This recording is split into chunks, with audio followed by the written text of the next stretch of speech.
Hey friends, if this show has ever helped your fueling or if an athlete's story has entertained or inspired you, I would love your support. You can leave a 5-star rating and review wherever you listen or watch, share an episode with a friend or on social media, engage with my content, shop my merch, use my affiliate codes, support the sponsors of today's show, or join my Patreon. All links are in the show notes and on eatforendurance.com. Thank you. It really means so much. All right, let's get into it.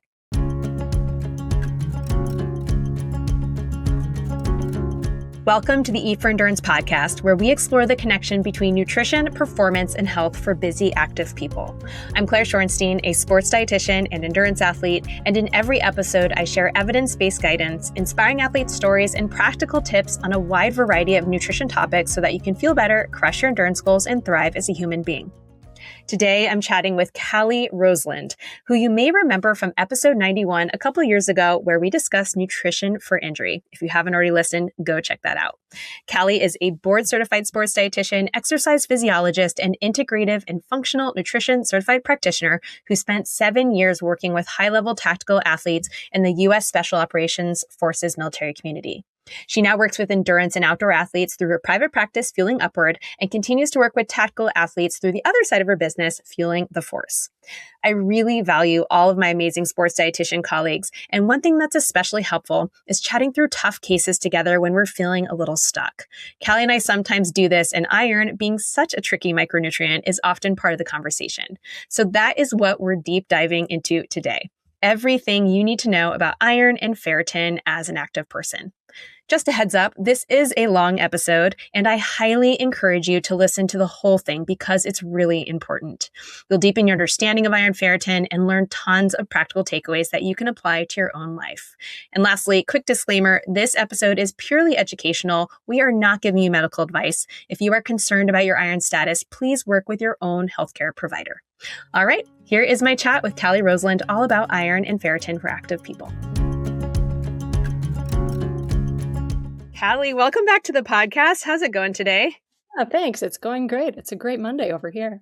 Yeah, same over here. Can't believe it's been a couple years already since we chatted last on nutrition for injury. Everyone go check out that episode. And since then, you have not changed careers, but you're in the same career, but you are changed jobs in a way. You were doing performance stuff before. Why don't you just kind of fill everyone really fast what you've been up to recently? Yeah, so it's been kind of a wild ride. Well, we didn't get to really talk about my career I was on. So for those who are unaware, I have been in the high performance nutrition space for majority of my career. And for the last 7 years, I spent my time in the special operations military community. And that is a community where we can't really talk a ton about what we do because of the individuals that we work with. So the last time I was on a podcast with Claire, I was still working in that position full time while I was starting up my private practice on the side. And within the last 6 or 7 months, I actually made the transition to go full time into my own private practice. So I'm no longer working in the special operations community, which was a really, really hard choice, but it allows me to continue to serve high performers in the endurance and outdoor space in my private practice now. So that is kind of the gist of what's going on recently. Big change and congrats. I know it's not easy kind of taking that leap and we've had lots of conversations offline. I'm usually picking your brain on the clinical stuff and you're picking my brain on the business stuff. Not that I'm any expert by any means, but lots of conversations. I'm always very grateful for my dietitian colleagues. But today we're talking about iron because it's just it comes up in everywhere, every person practically. It's so important, especially our female athletes, but just anyone across the board. It's something we talk about. And yeah, let's just get right into it because this is going to be a really deep in the weeds conversation. We were just speaking offline about how much we want to cover. And so we'll see where this conversation takes us. If we get a little too clinical, try to dig ourselves out because I want everyone to really follow along and feel like they can get some good takeaways from this, but let's just start with the absolute basics. What is iron? Why is it important, especially for active people? Yeah. So at a very basic level, iron is an essential trace mineral in our body. It's a component that's really important in our blood that is crucial for, optimal oxygen delivery, for facilitating oxygen diffusion to different cell sites, energy production. And it has a strong role in aerobic function. So we think of typically a lot of folks are going to be like iron, oxygen, cardiovascular health. But I think it's also important to note that iron has other roles as a trace mineral in our body, from immune function to cognitive function. So having adequate iron, not just iron stores, which we are going to talk about today, but like iron stores and active iron in our body to transport oxygen to our brain, to our muscles, and make sure that our body is functioning adequately at that cellular level. Yeah, totally. And one thing where I think other people get really confused about, it's like iron deficiency, anemia, iron deficiency anemia, like all these terms get kind of thrown around, and but a lot of people don't really know what that means. Does it mean your ferritin is low? Does it mean, what about your red blood cells, your hemoglobin? Like there's so many, we're going to get into the labs, of course, like a little bit later, but maybe you can just, again, briefly, we're just trying to define some terms here. Briefly define, what is iron deficiency and what is iron deficiency anemia?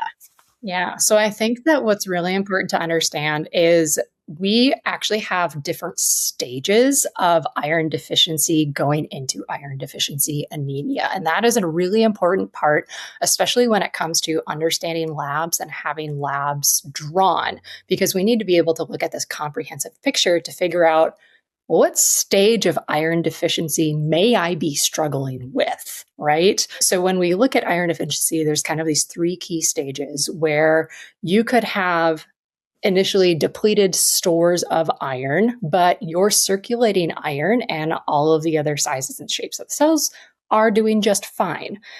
That is not going to be a true anemia.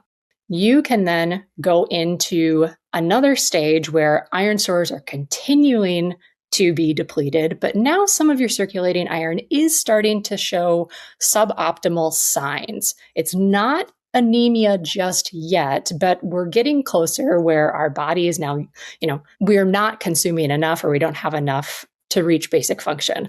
And then when we get into true iron deficiency anemia, that is where we are going to see our circulating iron values start to decrease at that level. So, and we can kind of phase through these different stages depending on, individual health issues, individual performances, dietary things. So there's quite a bit to consider in those phases. Yeah. And of course, like how people are feeling throughout these different stages, it'll be very individual. But what are some things that typically you should be looking out for, in addition to obviously lab work, which I know I keep saying we'll get to, but we will, I promise. But aside from those signs, like what are other things that we should be watching out for? I think your signs and symptoms are some of the biggest indicators that I, as a sports dietitian, might want to get labs, right? So the signs and symptoms you're coming to me with, the number one thing that I see in every athlete who's potentially dealing with either low iron stores or anemia is going to be this fatigue, this unrelenting fatigue. Typically, your afternoon fatigue is kind of where I see a lot of athletes complain about this. And, it's no amount of nutrient timing or caffeine, which I don't want you to take a ton of anyways, is going to fix. So we see this just fatigue. We also can see cold intolerance. We can see kind of a decrease in like skin color, like pallor. So, if someone looks just a little more lively and flush, they could actually be looking a little bit more pale.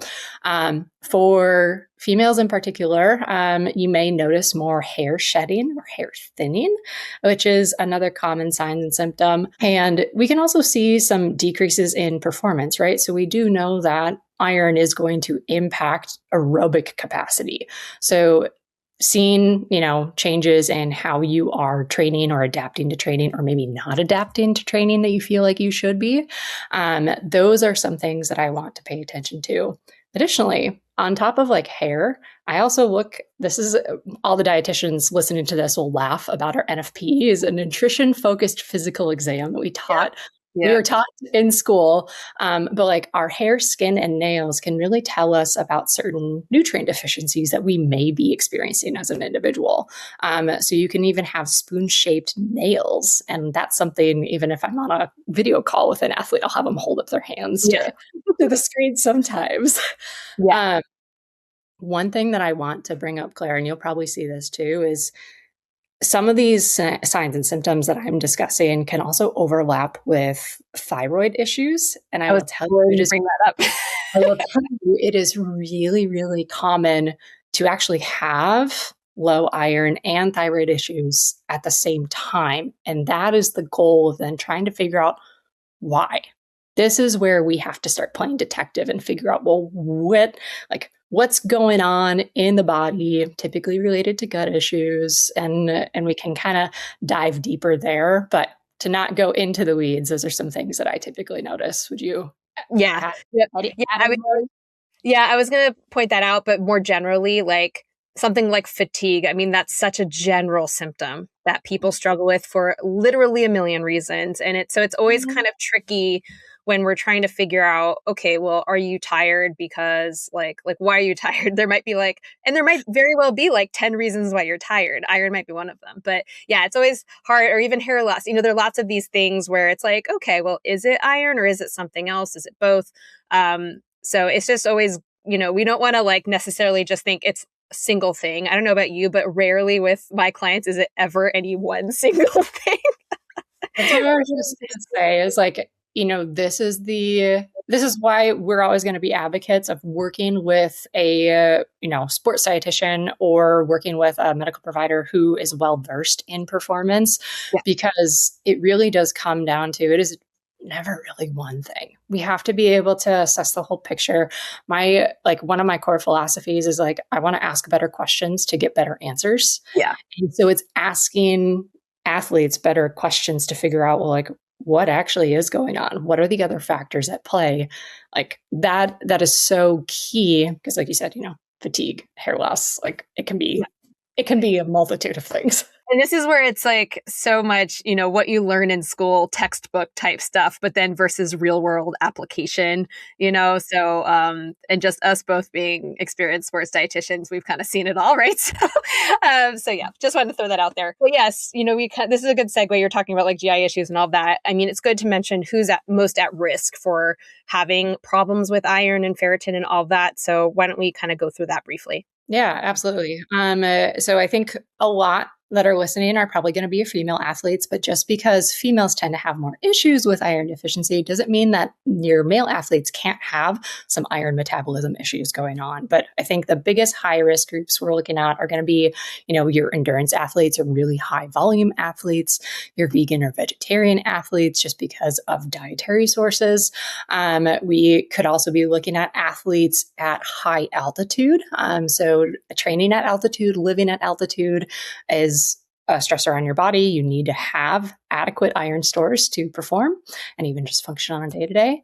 Those athletes with diagnosed or undiagnosed GI issues, and I think this is really common where we can see maybe athletes who are overtraining or underfueling, but what about those who might have celiacs, whether it's diagnosed or undiagnosed, whether they have SIBO, which is small intestinal bacterial overgrowth, H. pylori. We also can see it, and this is where female athletes also have to pay attention, is looking at your high menstrual losses. So it could be a diet thing, but it also could be, if you're bleeding a high amount every month, that is iron that is, getting out of your body pretty quickly. And sometimes it's hard to just get enough from that.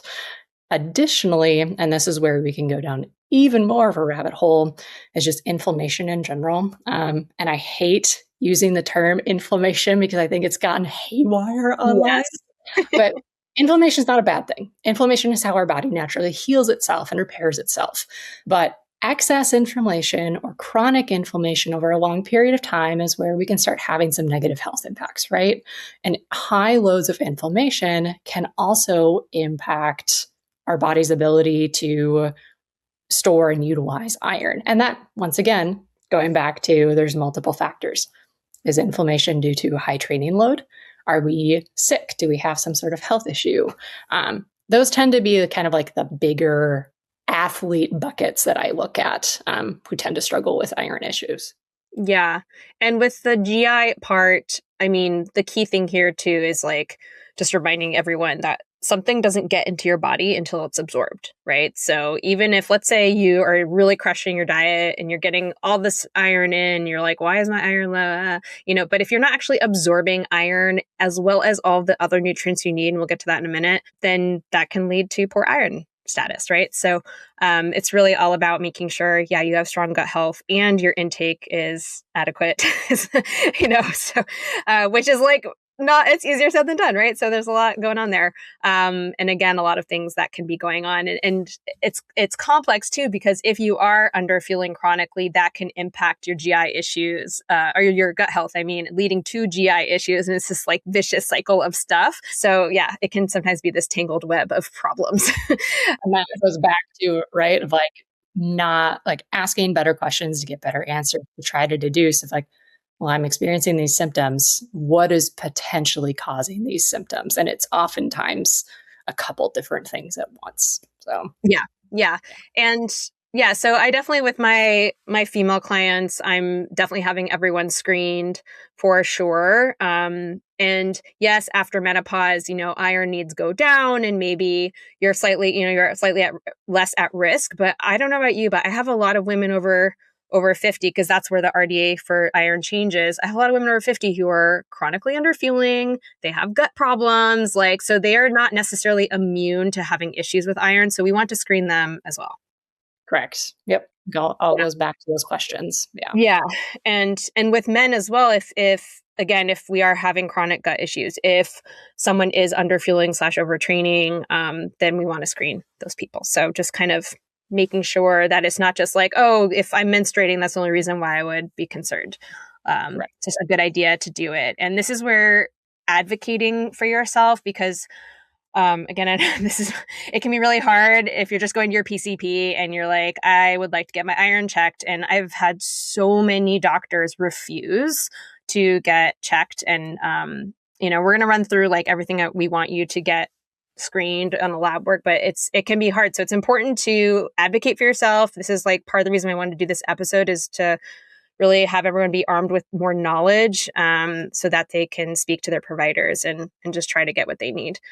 Less common iron overload, but worth mentioning because it does happen.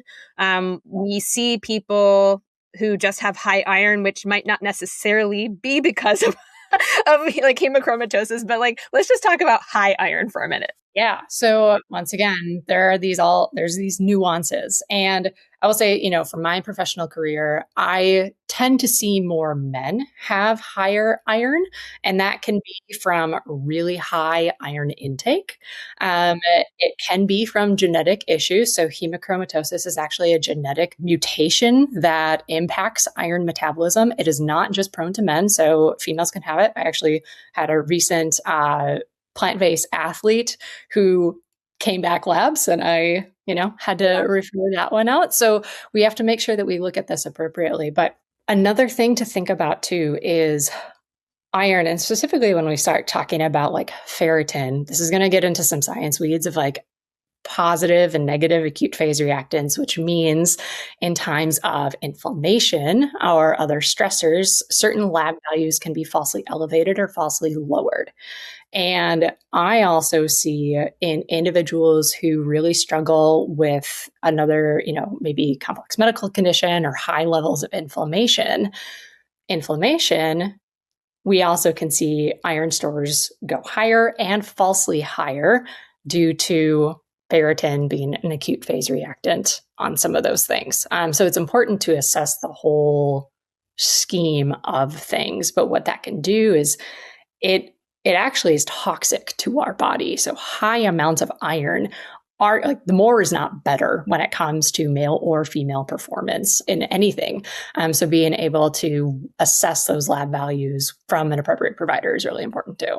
Are you seeing high serum iron or just ferritin? Is that what you're talking about, ferritin in that case, or are you seeing serum iron? So I can see serum iron as well, and kind of like the iron binding capacity and saturation, which is, we're going to talk briefly about that as well. So it's different labs. And I know someone listening to this is like, we need no more. We'll go into it, I promise. Yeah. Okay. One thing that comes up constantly on this podcast, whether we're talking about performance, recovery, or just making everyday nutrition work in real life, is how much easier it is to fuel well when you actually have good food on hand ready to go. That's why I'm so excited to partner with Good Ranchers, a delivery service for high-quality chicken, beef, pork, and fish, all sourced from American farms and ranches. Having quality proteins stocked in the freezer has been a game changer during busy training weeks and hectic family life for me. Everything arrives vacuum sealed and pre-portioned, so it's easy to pull out exactly what you need, whether you're cooking for yourself after a long training session, having friends over, or feeding the whole family. I love having a variety of proteins on hand so meals never feel repetitive, and I was honestly so excited when my first box arrived that it finally pushed me to get that second freezer I'd been wanting for years. You can choose a curated box, which is what I did, or you can build your own with exactly what your household needs. Use code IRON, IRON, and you'll get $40 off your first one-time order, or if you choose a subscription, that code will get you $100 off across your first 3 orders. And as a bonus, whichever one you choose, you'll get a free protein of your choice with every order. I tried the chicken nuggets, which are made with actual chunks of chicken breast. They were so good, and I am not normally a chicken nugget person, and they were a total lifesaver on more than one occasion when I needed a quick option for lunch. One last thing, and this is important, after checkout, there's a short survey. Please write in Eat for Endurance when Good Ranchers asks how you heard about them. That's how you help support the show. All right, head to goodranchers.com, use code IRON, and let me know what you try. Let's get back to the episode. I mentioned that there are other nutrients that are important for iron status. It's not all about iron. Everyone fixates on iron and iron supplementation and why is my ferritin not going up? And again, we're going to talk about this. But beyond iron, what other nutrients are critical for a healthy iron status? Vitamin C is important. However, it is not the only one. So we also need to be looking at our vitamin A and copper in particular, because that is going to help our body then get that iron out of a storage form, get it to transfer. We're going to talk about analogies here in a second, but I like to call it transferring out of the bank account into your wallet to then go into the cell. And the vitamin A and copper, especially if someone is, maybe not having a robust diet. So we eat a very limited diet. We, are also dealing with poor digestion and ability to absorb nutrients. We're dealing with inflammation. Those nutrients, those micronutrients, copper, vitamin A, and vitamin C, can all be impacted. And if those are impacted, no amount of iron that we consume is actually going to be utilized to its fullest capacity. Yeah, totally. I have a little handout I like to send people about all the different nutrients that are important for iron. Everyone's like, but this is basically all of the nutrients. And I'm like, yeah, yes, that is correct. It's a long list of things. Let's briefly talk about, I'm jumping around a little bit, but this is all good for important for background, because you mentioned vitamin C. So I think we should talk about heme versus non-heme iron. This might be something that listeners are already familiar with, but it's good review. What is the difference? What are we talking about when we say heme versus non-heme iron? Yeah. So biggest thing when it comes to your heme versus non-heme iron to remember is like your heme form is going to be more bioavailable and easier for your body to access that iron. And those sources are typically going to be, your animal sources. So thinking of red meats, poultry, seafood, and your non-heme is still going to have iron involved, but it is less bioavailable for our body to access. So typically you're going to find non-heme forms in, fortified foods, beans, dark leafy greens. And this is where we talk about vitamin C, is that vitamin C, especially for our plant-based athletes listening to this, vitamin C is going to help your body actually access that non-heme iron source to help with absorption. Yeah, absolutely. And then the last thing I want to talk about before we kind of get into labs is what are the things that get in the way of and help? So we talked about vitamin C helping, but there are certain things that inhibit absorption, whether they're nutrients or hormones. So let's briefly talk about that. So once again, this is probably where iron gets confusing for a lot of people, because you might hear, I need to take it at this time. Don't take it at this time. When is the appropriate time? Think back to the basics. So at minimum, I'm looking at, what foods can potentially inhibit iron, whether it's heme or non-heme form. So basic ones are going to be tannins from like your coffee or your tea, calcium, so dairy products, and, even dark leafy greens that have calcium in there.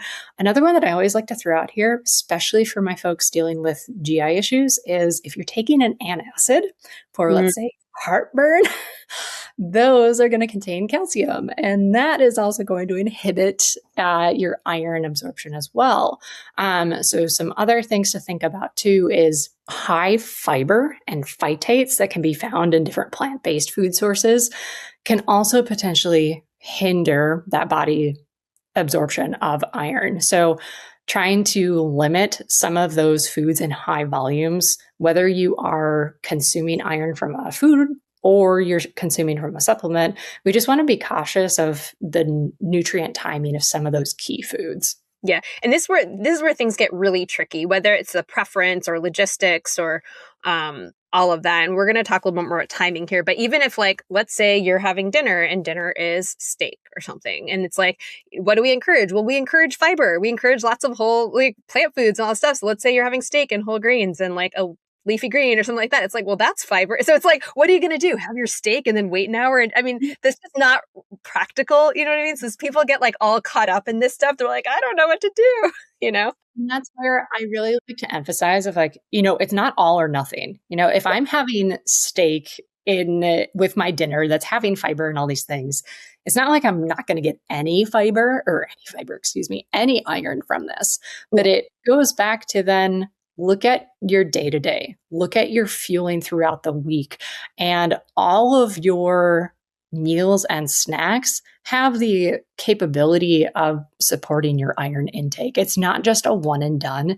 And I think that's where athletes can really get into their head of all these rules, right? Of like, I have to do this, I can't do this. And I'm like, you guys pump the brakes and let's go back and kind of look at the bigger picture to make sure that this is supporting all other aspects of performance, because we can't just hyper fixate on iron, and we got to make sure that you're supporting your training in everyday life. Yeah. Also, like, I'm not going to have, like, if I'm having some sort of like taco bowl or something, like, I'm not going to not put cheese on my black beans and my like taco, like meat. I'm just like not going to do it. That doesn't taste very good to me. But then I also say, I'm like, well, if you're doing a taco bowl, okay, well, are you including bell peppers? Because guess what? Exactly. Vitamin C. So vitamin C is going to help with absorption, right? So all these little things, and I think that's a really important thing for anyone listening. Is like, if you find yourself kind of going down the what if, mm-hmm. take a pause, take a tactical pause, what I like to call it, and just say, hey, where am I at? What does every day look like? And that's going to be really important too. Yeah. So originally I was going to go through kind of what a typical day or some good foods might, but I actually I'm going to push that to later, because we keep promising about the labs, and I think we should just get into the labs first and foremost, and then talk about food in a bit. But okay, so let's say someone is concerned about their iron, they have some of these symptoms, or just from a more prevention standpoint, they just want to be like, I'm curious where I'm at. What should they ask their doctor to run if they want to kind of get the full picture of iron? Yeah. So I was going to preface this. We are dietitians. We are not your dietitians. Yes. So make sure you work appropriately before you go get these. I always say a CBC, a complete blood count, it's not comprehensive enough. So we are going to get, your RBC, we're going to get hemoglobin, hematocrit in these. So we're going to look at, portions of red blood cells in plasma blood. You're going to be looking at the iron containing protein in your red blood cells. But we need to be looking at ferritin, which is your storage form of iron. We need to be looking at total iron binding capacity, which is literally your body's capacity to bind with transferrin, which is another one that I would like to have ordered to see, like, how is iron being transferred from storage form into your cells to be used. And because I am always looking comprehensively, another one that I always like to put in there for athletes is actually your high sensitivity CRP, or C-reactive protein. This goes back to what we were talking about, inflammation, right? So CRP can check for inflammation, whether there's other things going on, because if we don't have that, we could potentially be seeing, falsely elevated ferritin, and looking at those stages of iron deficiency.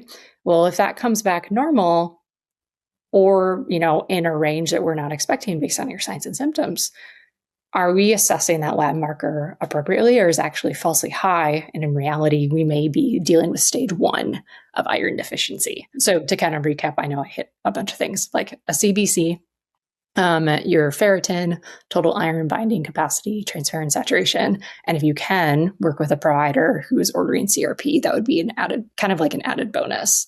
But would you add anything else yourself in that? I mean, that pretty much hits it. And then usually you'll see like an iron panel is the one including like the serum iron and the transparent like TIBC, all that. And then the ferritin. What I often see though, either people coming to me or when their doctors are refusing to order everything, it's like the doctor will usually only order the CBC or only order ferritin. I'm like, well, that's not helpful. Great. So I often have people come to me like, my ferritin was low. And I'm like, well, what about everything else? They're like, I don't know. And I'm like, okay, well, and that's when I'm often ordering labs myself. But that's kind of what I'm definitely looking at. Sometimes, I like to also see the full picture, as I know you do. Like, it would be nice to see B12. It would be nice to see vitamin D. It would be nice to see. I was just gonna say, I would rather get more comprehensive labs because it's more important to look at patterns within comprehensive panels than kind of shorter. But once again, it comes back to access, who's ordering. And I always have athletes come back because I'm typically the one interpreting it through a performance lens. Exactly. But I think kind of to your point, the one thing that I forgot to bring up is when we were talking about different types of anemia, we mainly focused on iron deficiency and iron deficiency anemia, but we didn't talk about there actually are different types of anemias. And one of the other ones could also be related to size and shape of your red blood cells. And what that does is it can impact your body's ability to utilize oxygen and other transportation mechanisms appropriately. And those tend to be related to different micronutrient deficiencies.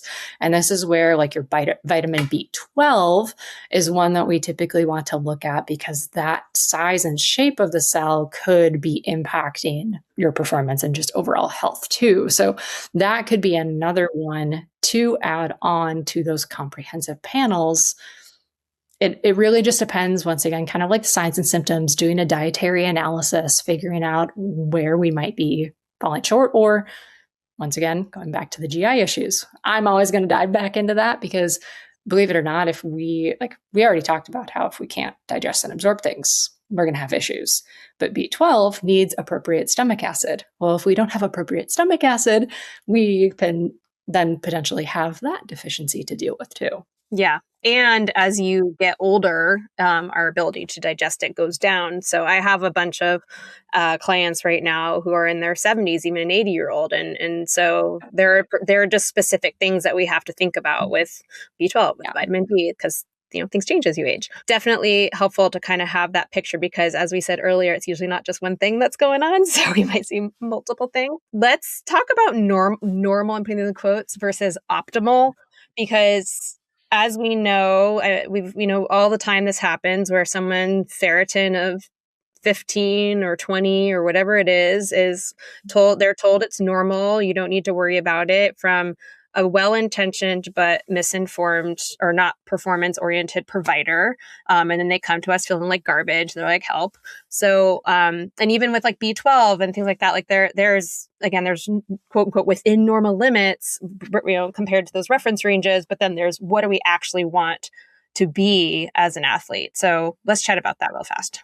Yeah. And I would say, ferritin is probably going to be the more common one that athletes in this space come to us or come to another provider with, being like, this is 14, but I'm hearing all these other values. And in the current medical system, it has a pretty wide range of within normal limits from labs. But just because something is within normal limits doesn't mean that it is optimal or appropriate for you as an individual, and especially as an active individual. So we really need to be looking at, like I said, going back to comprehensive panels and looking at suboptimal versus optimal combinations of labs. Ferritin in itself is probably the one that most of us sports RDs, like, I want to rip my hair out sometimes when I have athletes come in with these lower lab values. And I'm like, we need this up for performance. And I think this is important where finding a performance-minded practitioner or, bringing the appropriate research to your primary care is going to open up those conversations and be important. But like ferritin, for example, and Claire and I were talking about this just prior, was at minimum for performance, I'm looking at, can we get it between 50 and 70? If I can ideally get it to like 70 to 100, that is kind of my standard. And I also work with endurance mountain athletes. So not only are we training at high volume, but we're also training at altitude. So I specifically am looking for that. But even at 30, you could still be experiencing signs and symptoms of that fatigue or hair loss, or just not feeling like your performance matches where you should be. And it goes back to assessing the whole picture of optimal versus suboptimal and within normal limits. Yeah. Yeah. And so like, I'm typically telling people, like, can we get to 50 and above, or even 40 at least, can we get kind of up there? But yeah, when you're in the 30s and below, that's definitely not good. And we were actually trying to find, before we started recording there, we were looking at some research papers because, we had both seen like that, there's some push in the scientific community to kind of redefine what the, quote, acceptable limit of ferritin, lower limit of ferritin should be. Because right now it's just so freaking low. What is it right now? It's like less than 15. It's either 12 or 15. It kind of depends on I actually have two different medical systems in my local area, and I've seen 12 and 15 as the low level. And I'm like, it's bonkers. So so we're trying to, it would be nice. So there's like a paper we were looking at that was making the case for it to be less than 45 versus less than 15 or whatever. It would be awfully nice if this would change, because that would mean it would be a lot easier for athletes to get their providers to order things. But we'll keep working on it. And so the last two questions about testing, in relation to ferritin being more accurate, when should people get tested and how often should they get tested? So this once again comes back, comprehensive labs. I want athletes to have foot panels drawn at least once per year, ideally every 6 months, if you have access, right? But specifically on iron comprehensive panels, going into the weeds of, we don't want you to have iron panels drawn when you are sick or during high training, weeks, high training volumes, or within kind of like the 12 or so hours after a high intense activity, due to going back to that acute phase reactant conversation, because it could falsely elevate that ferritin in particular, and not give us the most accurate test results. So there's a couple things of like, how are we looking at this over the course of your year or different training goals and health goals, but then going into the really specific, like day-to-day, week-to-week.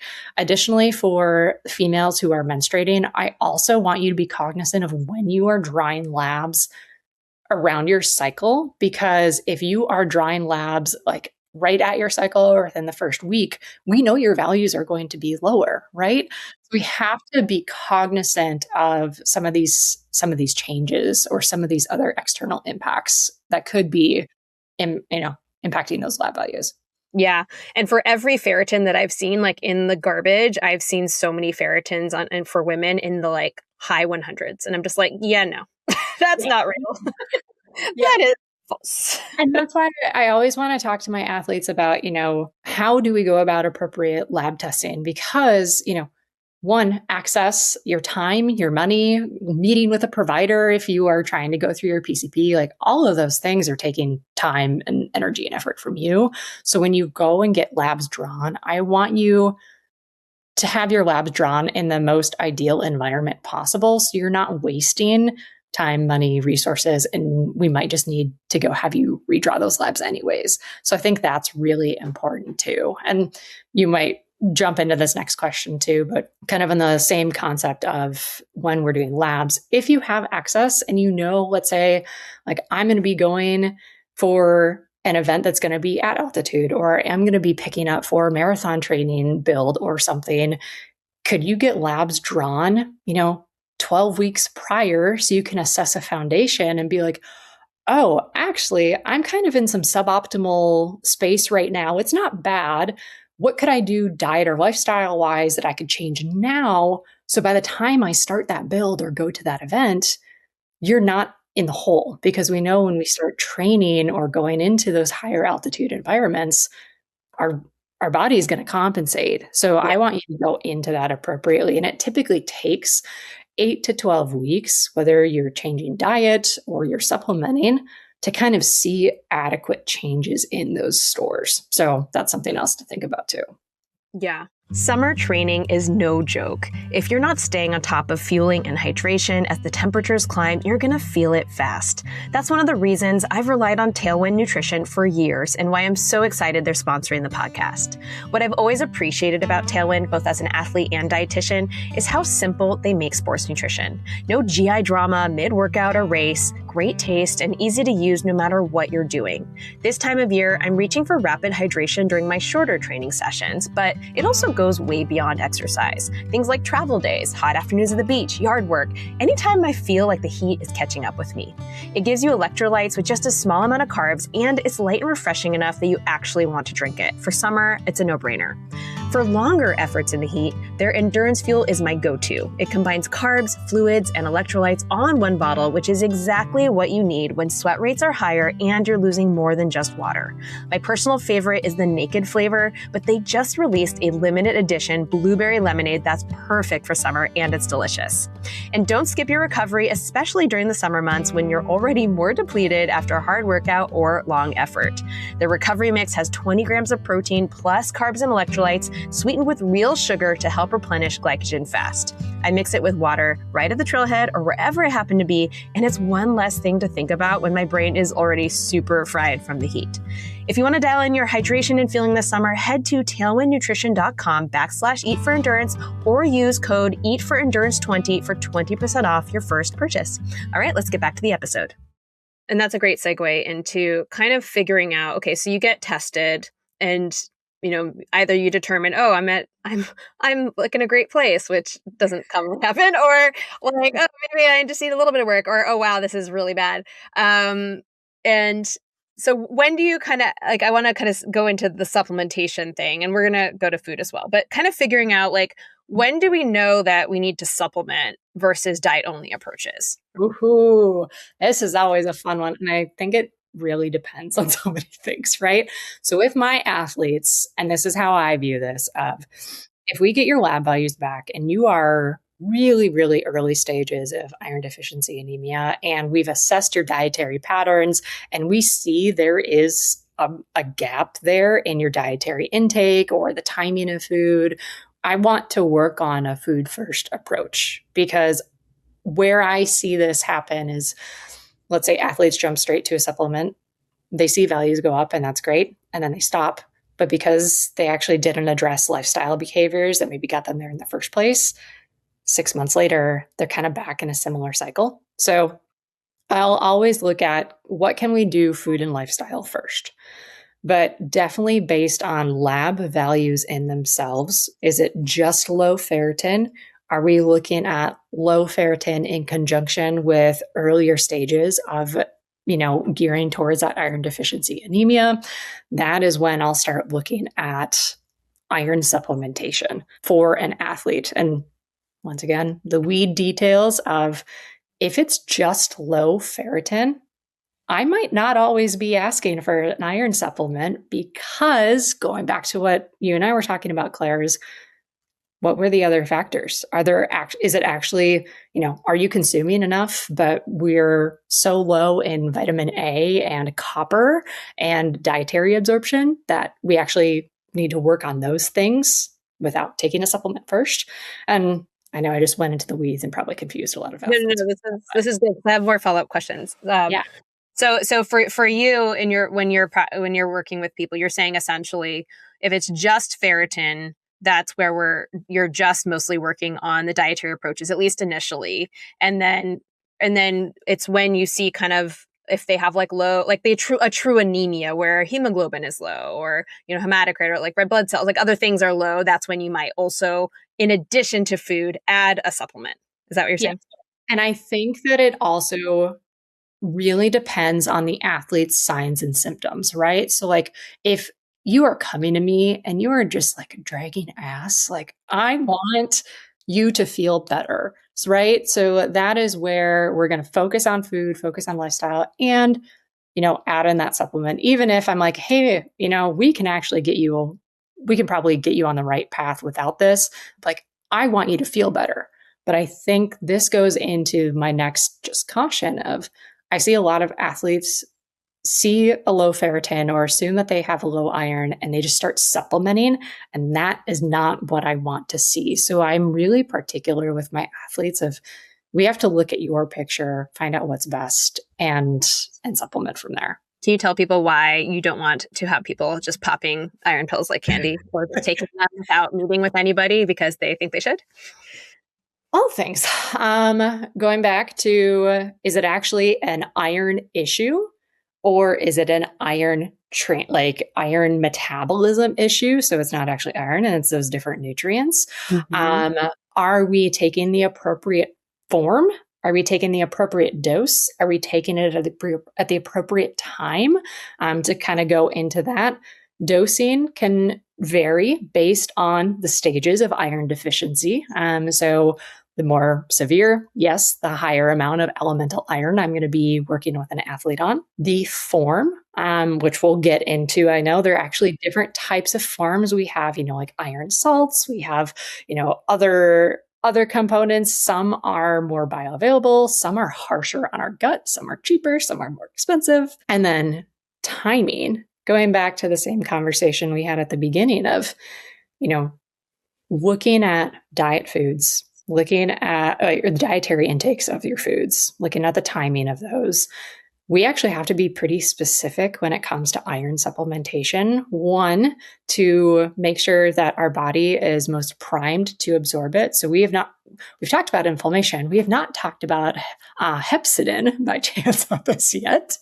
Yeah, wait, we'll put a pin hepcidin because I want to get to that in a minute. Yes. Yeah, no. Oh, sorry, go ahead. No, go for it. Oh, I was just going to say, we kind of said this, but I just wanted to be super crystal clear. The whole iron being normal or even high end of normal, or maybe even high, and ferritin being low, people cannot wrap their head around it. And because you basically just pointed to that it's the other nutrients. But like, I want to make this so clear to people because people are just like, but my ferritin's low, I need iron supplement or whatever. So like, let's make this very clear for everybody. Yes. You can have normal iron and low ferritin. Or high iron, even, because you're or high iron, actually. And that is not a good thing. That is not a good thing, folks.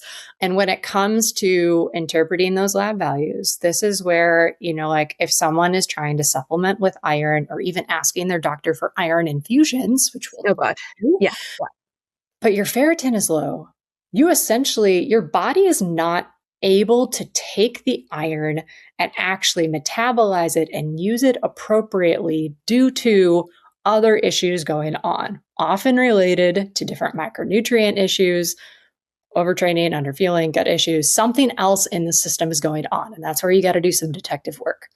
Taking an iron supplement when you have normal or high iron is not going to fix your ferritin, and it actually can make you feel worse.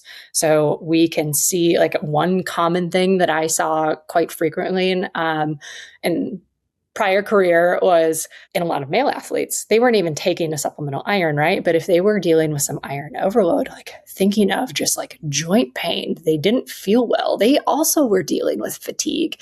And I think that is so important to understand of like, just taking an iron supplement is not going to fix the root cause of what's going on. And that's understanding iron metabolism and where things are going and why they're going where. Exactly. And this is exactly why when someone comes to me with a low ferritin, but no other lab like, or maybe they have like their CBC, but like no serum iron. I'm like, I don't want to add an iron supplement until I know what that is. Like, I just, nope. Like, let's get some more information.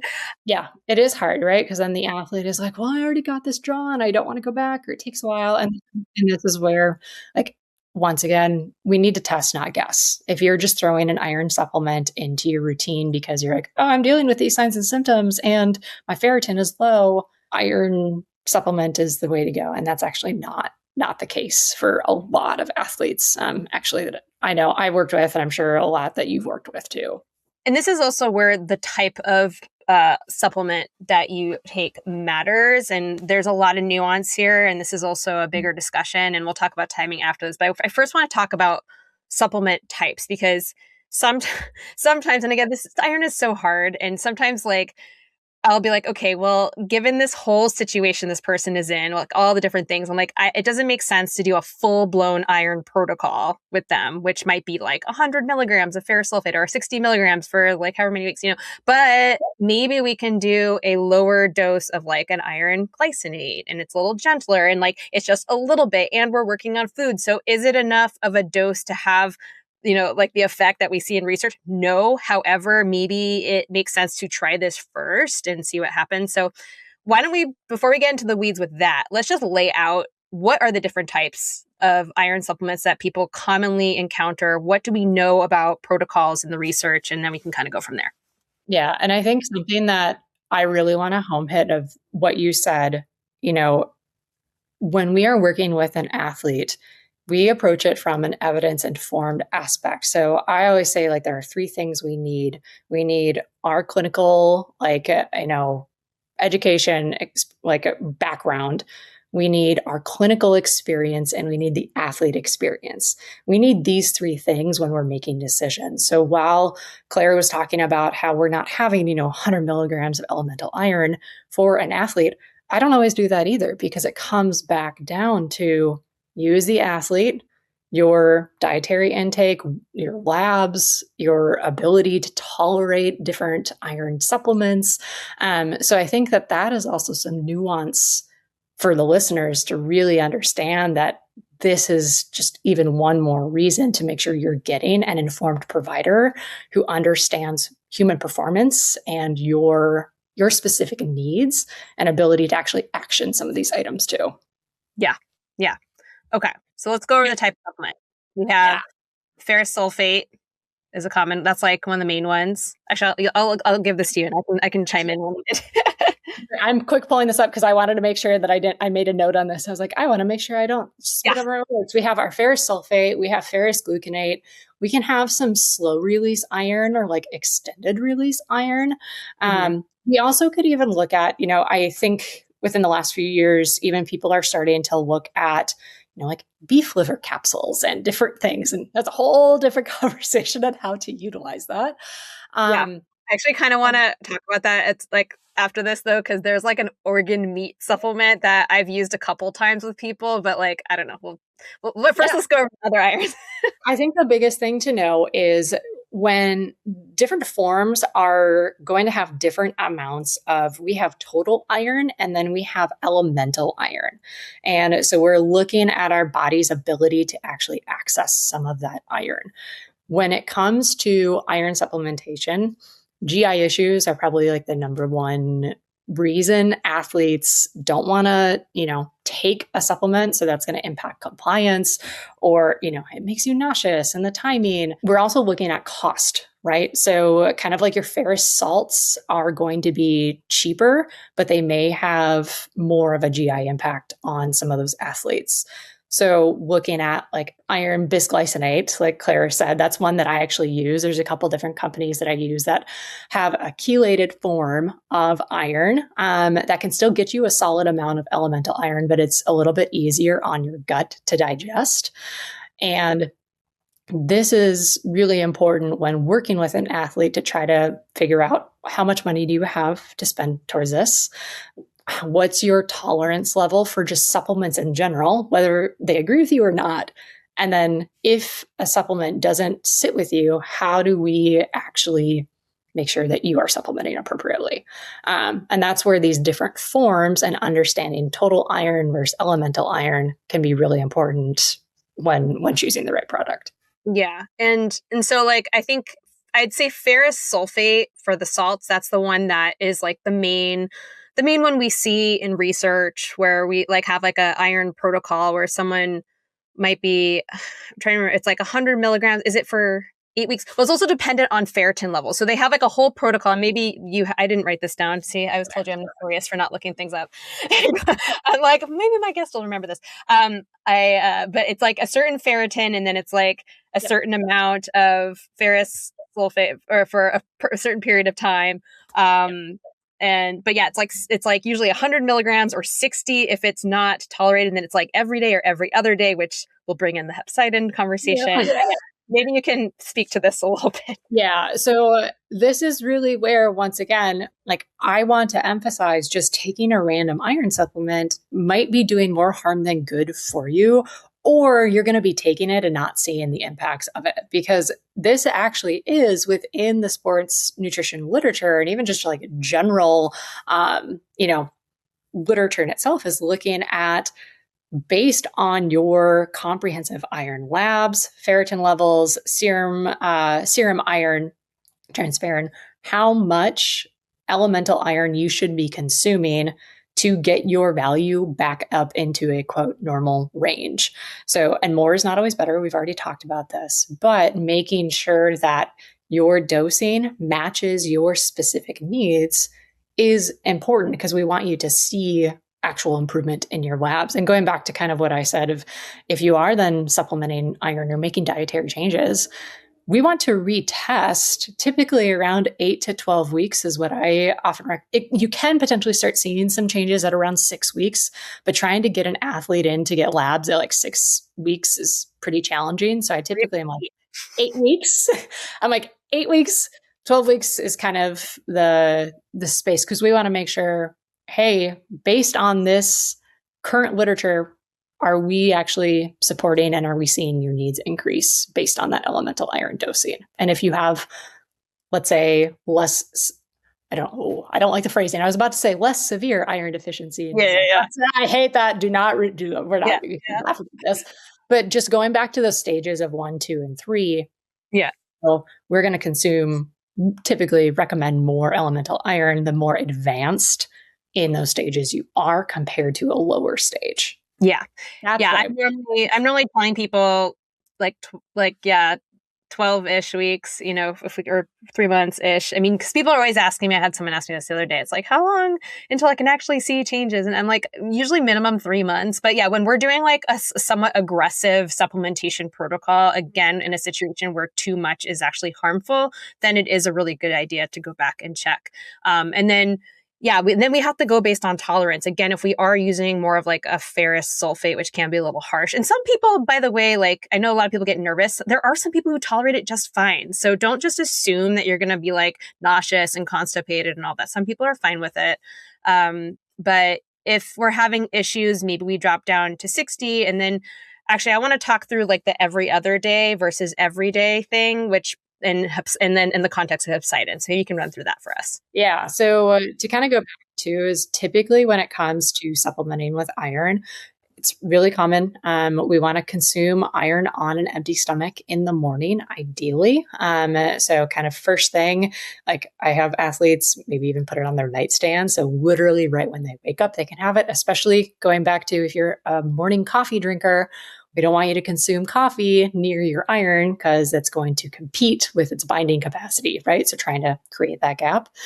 But hepcidin, it's coming from your liver as a marker, or not a marker, but it impacts your body's ability and it signals, hey, we have adequate iron stores, so we don't need any more. So hepcidin can go up. If we don't have adequate iron stores, that hepcidin is going to drop down because it actually is going to help regulate our body's ability to utilize our iron.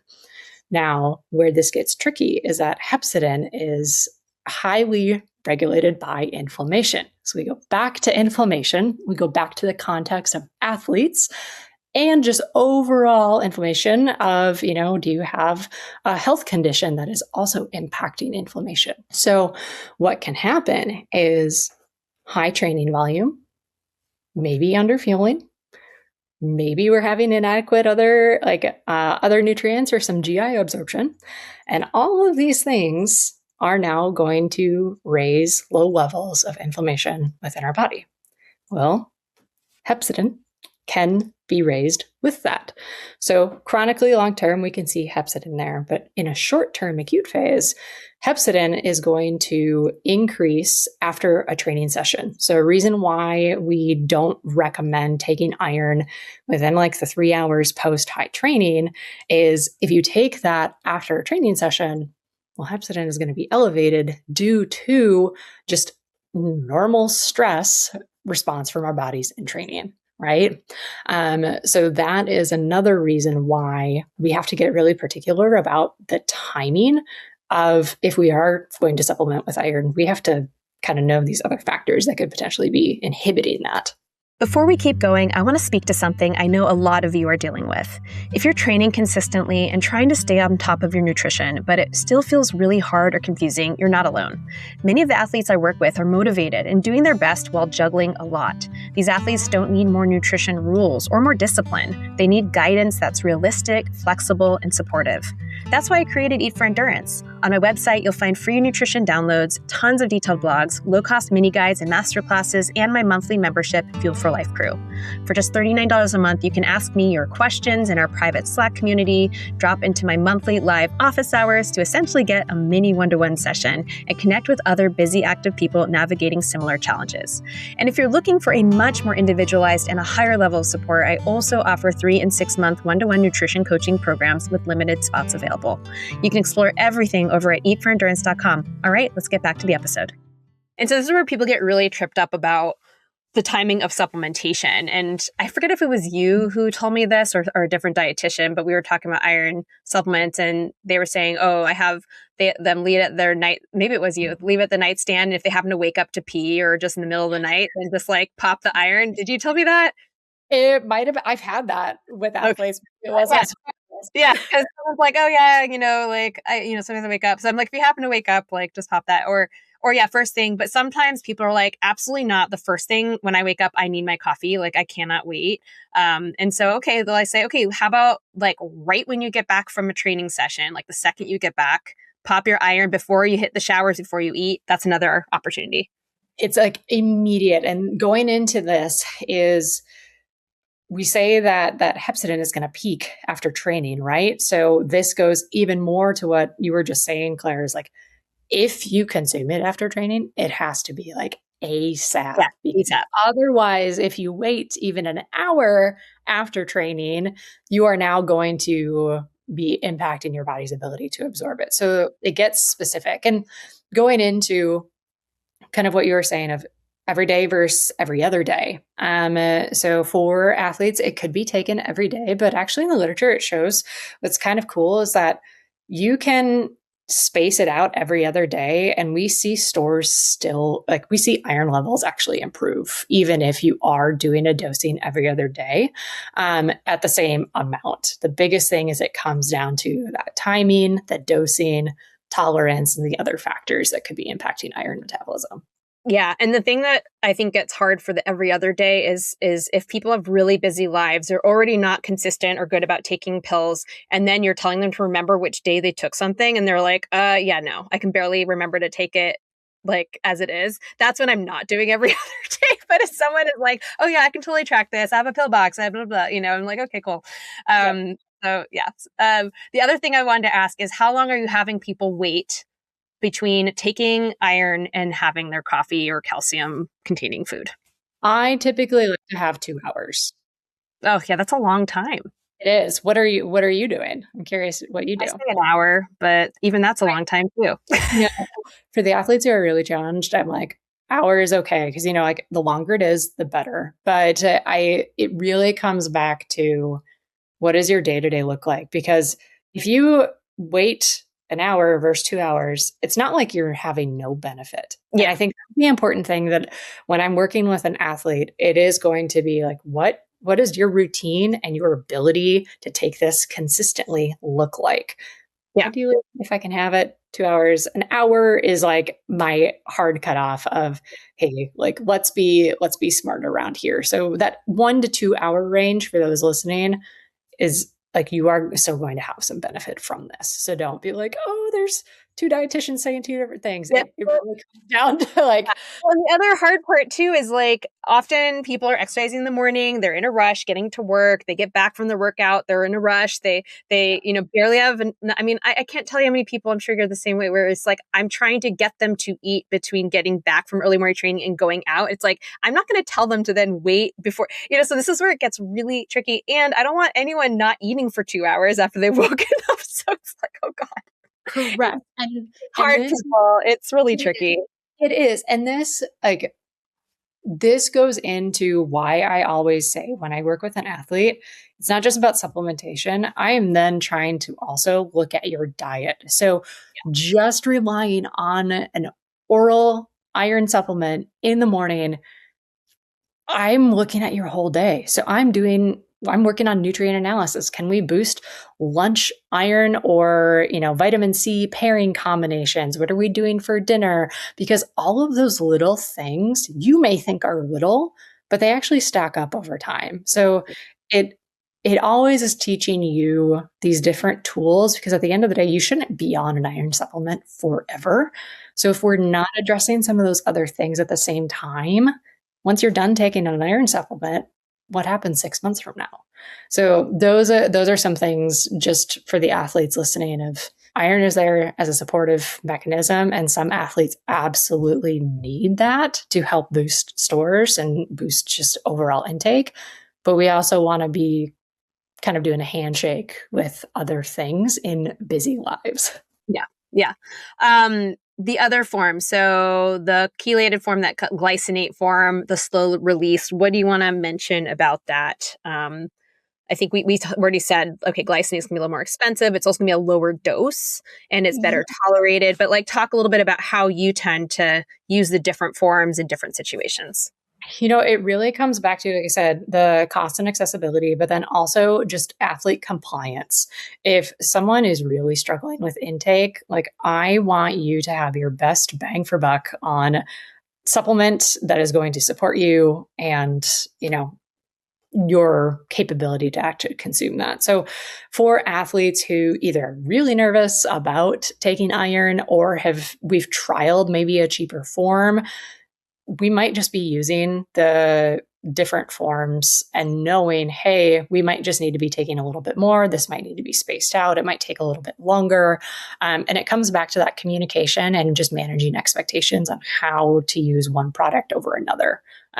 Is really how I use it. It's not, I've tended over my years of being a dietitian, I have started going towards, I see better compliance with athletes who don't start off with the GI issues taking an iron. So if I can just suggest an iron form that I know typically sits with a lot of athletes, I almost am recommending that outright. Knowing, hey, how much they're getting, because I also think it's frustrating being on an athlete side, buying a supplement or getting a supplement, having GI issues, and then wondering, oh man, or being nervous about the next one. What is this going to look like? So sometimes just the time duration and the mental brain space worry, I sometimes just jump straight to those forms depending on the athlete. Yeah. Are you ever using slow release, or are you mostly using glycinate? Mostly glycinate, although I have used it with certain athletes, but a lot of the ones that I have been working with, I go for the bisglycinate form, to be honest. Same. Yeah. And then, I know both of us use Thorne a lot because it's third-party tested. This isn't sponsored or anything. It's just we like the brand. It is expensive. We will, put that out there. But yeah, their glycinate, for just as an example, is I think 25 milligrams of elemental iron per capsule. So this is an instance where we just might have you take 2 of those. So it's 50. So it's not quite the 60, but it is it is a decent dose, and we can kind of see how that goes. But yeah, so not that that's the correct way of doing things. And again, if people start out, like, I feel like doctors are normally recommending the ferrous sulfate. And so you just have, so sometimes I'll get people who are on ferrous sulfate and not experiencing symptoms. I'm like, cool, great. Let's keep going with that then. So yeah, there's not necessarily like a quote unquote right answer here. It's really just, figuring that out. I'm trying to think if there was something else I want to say. Oh yeah. Let's say someone is taking supplements, and it is not improving their lab work. They're taking their iron, they're paying attention to the timing, they're taking a adequate dose, and their ferritin still isn't rising. You're working on your intake. I don't know, what are you kind of looking out for in that kind of situation? This is where my brain and my experience and why I've niched into kind of like the gut health specifically for athletes is like, I'm looking more at absorption a lot of the times for athletes. And this goes back to, we need to look at comprehensive labs, and we need to be able to ask better questions to get better answers, assessing your symptoms holistically and looking at what are other factors that could be at play here. And this is where I am going to be diving into, okay, absorption wise, are we potentially wanting to test for SIBO? Are we wanting to do a stool test? Are we wanting to draw other comprehensive blood labs first? Like what else is going on? And why is this not improving? And I think like that is really where my mind goes oftentimes. And that's what I've seen in practice, which is why I've, kind of dove into more of that from a continuing ed perspective. Is that similar to yours as well? Yeah. I mean, I've had people, like and it's usually my female athletes who they come to me and they're already on 100 milligrams of supplement, and they've been doing it for a while, and their labs are like a wreck, and then their iron's high, and it's just like a disaster. And it's, a combination of lots of things, but it's, usually just overall inadequate intake, overtraining, like there are all kinds of things going on, inflammation. So it's, gut health stuff. So we're trying to just like calm everything down and figure out what's going on. Remove. In that case, I'm normally like being like, we need a break from this iron. Like, how long have you been on this iron? That's the other thing. Like, I feel like people get it, think, okay, well, I'm training, I'm doing all this stuff. Like, I should just keep taking my iron. Or, sometimes what happens, and I see this all the time with like other types of supplements where people just go on something because their doctor said, and then they never stop. This is so really understanding that, like, a lot of supplements, not all, sometimes there are instances where you just need to be on something, but like a lot of supplements, it's not just this never ending thing. As you pointed out earlier, it does have an expiration date, or it should, or at least you get retested. So I always talk about with my athletes, I professionally believe there are certain nutrients that we just can't get from our food, but that doesn't mean you're taking a laundry list of things. But I talk to athletes about knowing the difference between core foundational supplements and core performance supplements. And your foundational supplements tend to be the ones that you're going to be taking pretty consistently for a longer period of time. For example, creatine, that could be one, right? But your performance supplements could be related to a specific training block. It could be a specific event, or it could be related to a specific instance in time where we are correcting a micronutrient deficiency. And these performance supplements, we are going to be cycling or rotating, or it's going to be a clear start and end stop point. And I think that's something to think about with iron, is that it's not something we're going to be taking forever. We shouldn't be taking forever. And that is really where understanding the rest of the picture is important, and having that communication with the athlete too, right? So they need to know, well, why am I not taking this forever? I've dealt with low iron. It made me feel better, so I should keep taking it. And so having that conversation from a practitioner to the athlete is really important too. Yeah. We forgot to talk about liver supplements, like basically food derived supplements. And as I said, like I've recommended a couple times an organ meat supplement. One time it was to a very loose vegan, but a mostly vegan who is open to taking that, and we can talk about being plant-based, and there are some challenges, or more challenges with iron. That was one instance. I think I've only done it twice, but yeah, I'm kind of curious what your thoughts are on taking kind of a liver or organ meat supplement.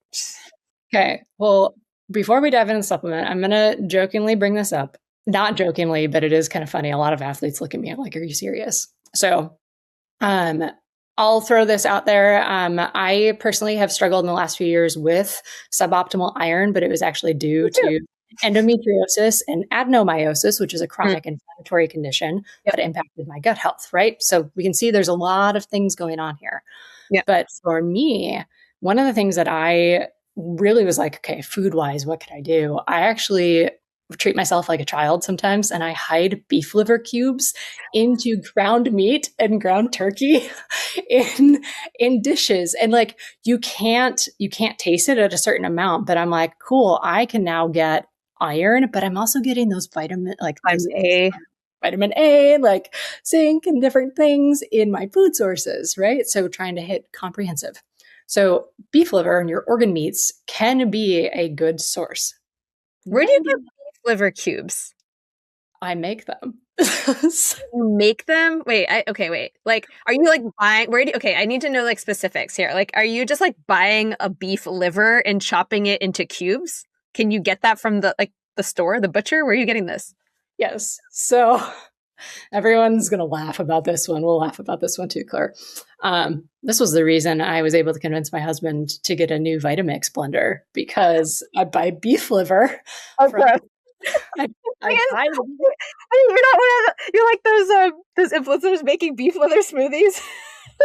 No, I'm not that far. No. So what I do is, yes, I will buy whole beef liver. And I will blend it up. It's disgusting. I know people on here. Yes, I know people on here are like, what the heck?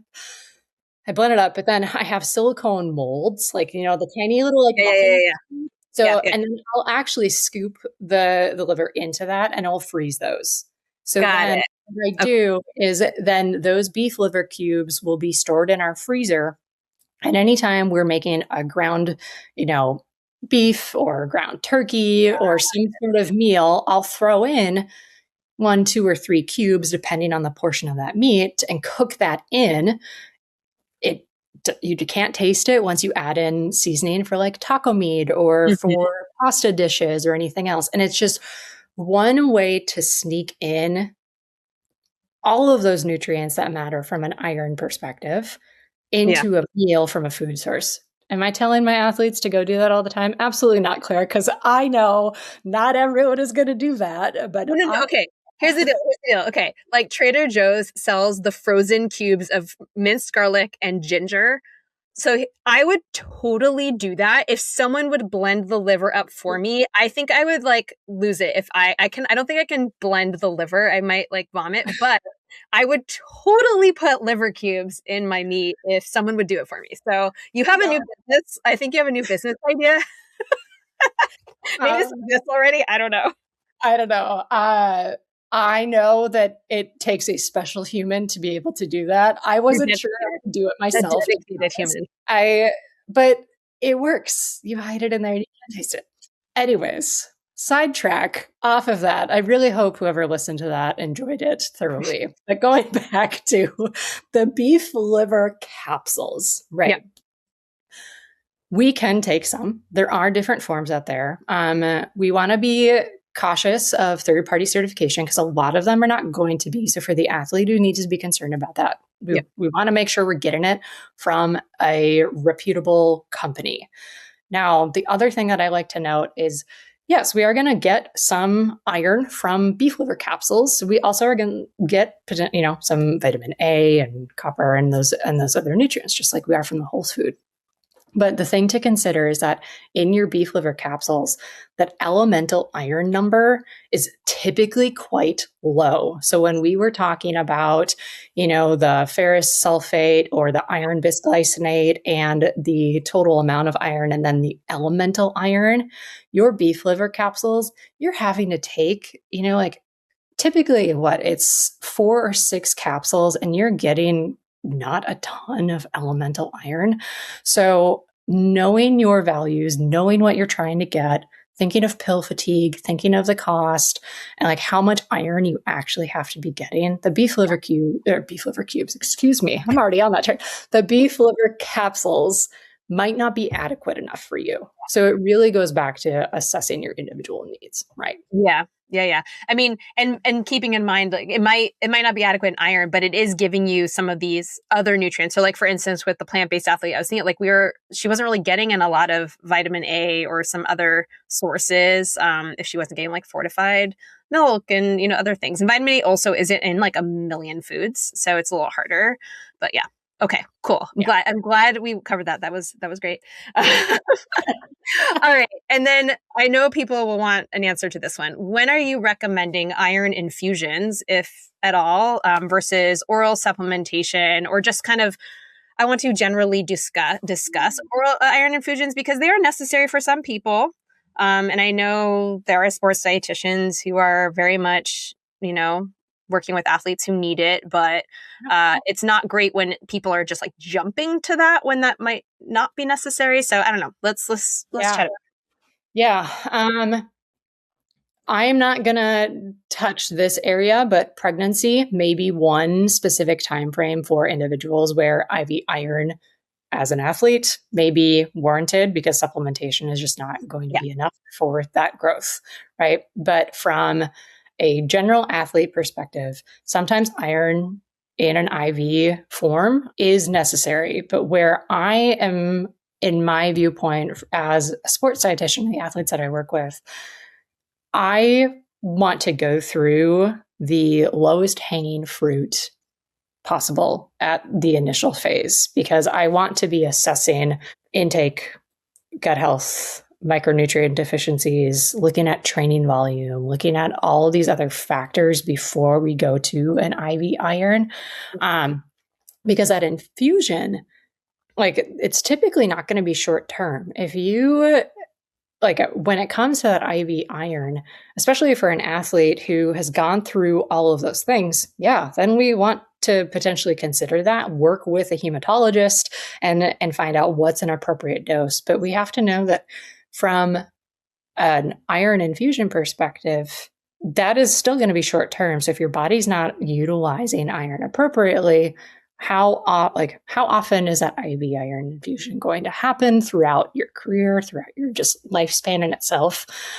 So once again, I'm not against them, but when I work with an athlete, I always want to look at it's not a last resort, but typically it's not a first line effort because there are so many other things, other factors that we absolutely need to address first. And that typically gets the athlete over the hump. Yeah. And I think it can be tricky too, because sometimes we see people getting like maintenance IV infusions. Like it's like a semi-regular thing. Yep.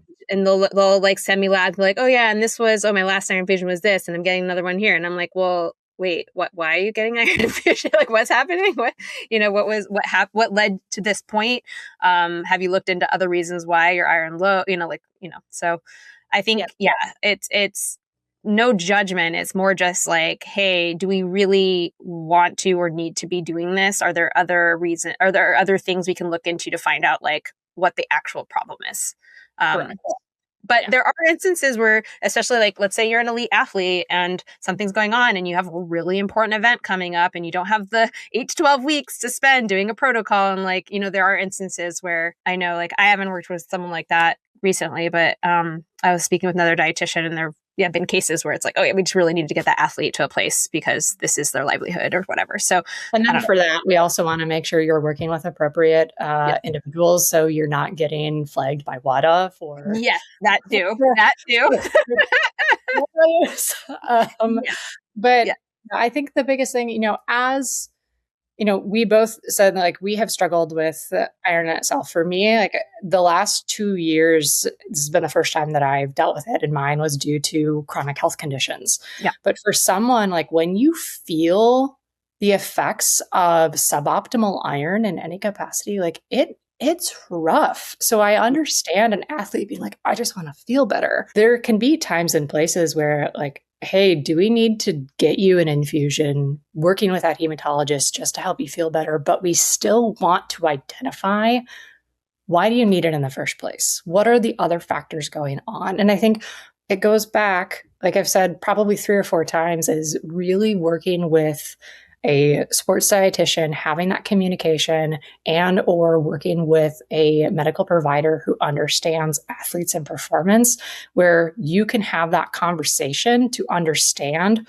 different options, timelines, and expectation management. I think that is the number one thing that a lot of athletes struggling with iron have come into my space for, is that just expectations haven't been explained of how long these things can take, what are their areas we need to dig into. And that, at the end of the day, no matter if it's iron or something else in performance, conversations and expectation management is huge for an athlete.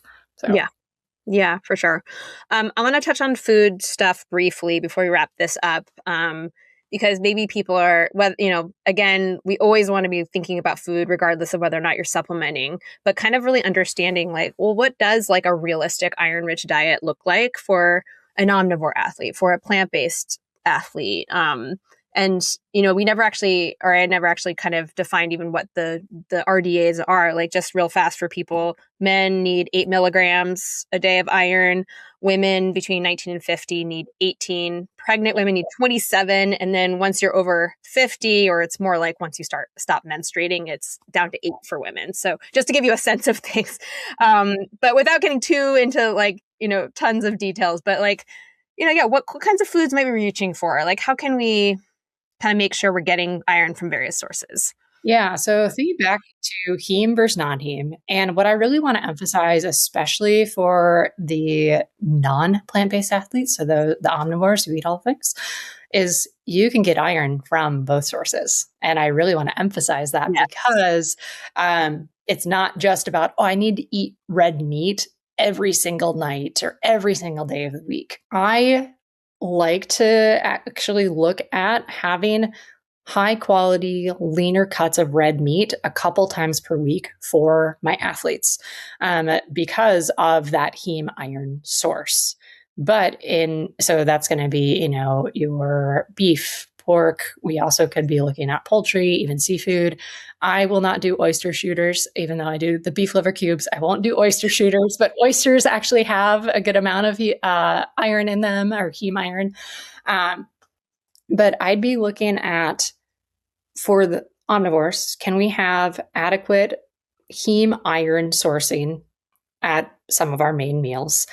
And are we looking at pairing our non-heme sources, so beans, leafy greens, our fortified grains and cereals, with some sort of vitamin C? Additionally, we also could be cooking in a cast iron skillet, or if you are a big fan of like soups and chilies, they actually have like the iron fish you can drop in.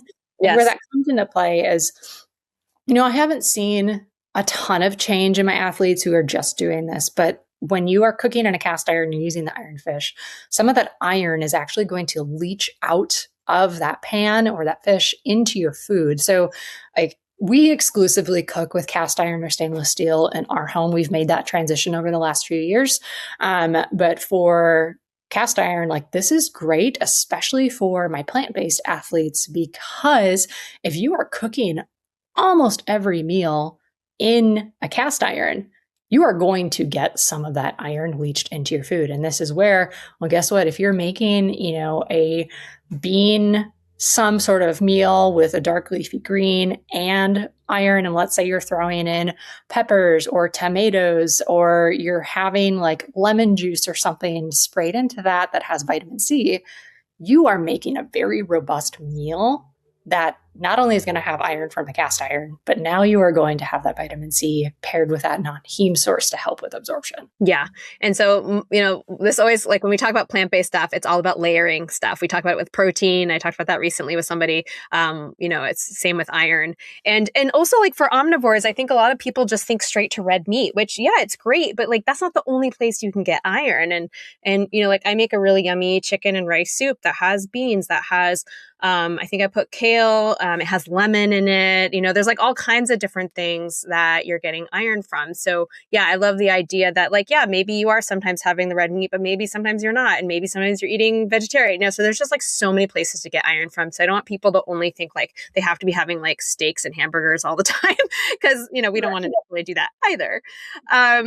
So let's get, I know we've kind of gotten all over the place. I think we really I think we did this topic pretty well and went deep in lots of ways, but let's get some key takeaways now for people. What do you like based on our discussion today? What are like kind of the most important things that athletes should really know and remember about iron? I think when it comes to iron, test, don't guess. I do think that getting comprehensive lab panels, if you are concerned about your iron levels, we have to get comprehensive panels to test. But ultimately, what I would look at is assessing your daily intake. That is one of the number one places to start. And for the athletes, there's pros and cons on tracking mechanisms, but even short term for 2 weeks, if you use like a chronometer, for example, I'm not affiliated by anything, but I like that it has nutrient breakdown, so specific micronutrient breakdown. So you could literally track food for 2 weeks and see how much iron am I actually consuming on an average? And are there gaps that you can change? I think that is what I would look at of like most important for an athlete is assess your diet, assess labs, and understand that it's more than just a ferritin lab. That would probably be like big bulk. Would you add anything to that yourself? I think you nailed it. I think that's pretty much it. And don't just randomly supplement. And just don't randomly supplement. Please work with someone to really make sure that supplementation is appropriate for you. Yeah. Callie, thanks so much. I thank you for your time. I know we went over a little bit today, but where can everyone find you online if they want to give you a follow, work with you, all that? Yeah. Well, thanks for having me. You can find me at fueling.upward.rd on Instagram. And the website is also fuelingupward.com. I'm actually in the middle of a website rebuild right now. So by the time this comes out, I'll have a new website and it'll be easy for athletes to find me. But that's where you'll see me. I'm not on TikTok or anything. So Instagram is the place, and feel free to give me a follow, shoot me a message in the DMs. I'm always happy to connect with folks. So. Awesome. Thanks so much, Callie. Have a good one. Thank you. That's our show for today. I know it was a really long episode. Thanks for sticking with us. I hope you found it helpful, but if you still have questions or you just want to reach out and give feedback or make a topic or guest request, you can email me, claire@eatforendurance.com. I love hearing from you all. I read and respond to every single message, so don't hesitate to reach out. And just as a reminder, as I'm, 1 month away from hitting 7 years of doing the show, which is like mind-boggling, your support really, really helps keep this show going. You can support me through kind of my sponsors and all of the stuff like that, or you can do so without spending a penny. If you don't want to spend any money, you can share the episode with a friend on social media. You can leave a 5-star rating review, and of course, hit follow or subscribe so you don't miss my next episode. And if you are up for checking out my sponsor, that also really helps. So my sponsors for today's episode, again, are Tailwind and Good Ranchers. For Tailwind, you can use code EATFORENDURANCE20 to snag a 20% off discount. And for Good Ranchers, use code IRON for $40 off a one-time box or $100 off across your first 3 boxes. Remember to mention Eat for Endurance in the post-purchase survey so that you know I sent you. You can also use my affiliate codes. You can check out my merch on the shop page of eatforendurance.com. I have discounts to so many great companies on there, and my Fueling stickers are, of course, tons of fun. And I do have a Patreon page. It's not super active, but it's a way that you can just donate a few bucks to my work if you would like to. Everything is linked to my show notes. Thank you so much for listening, everyone. I will see you all next time.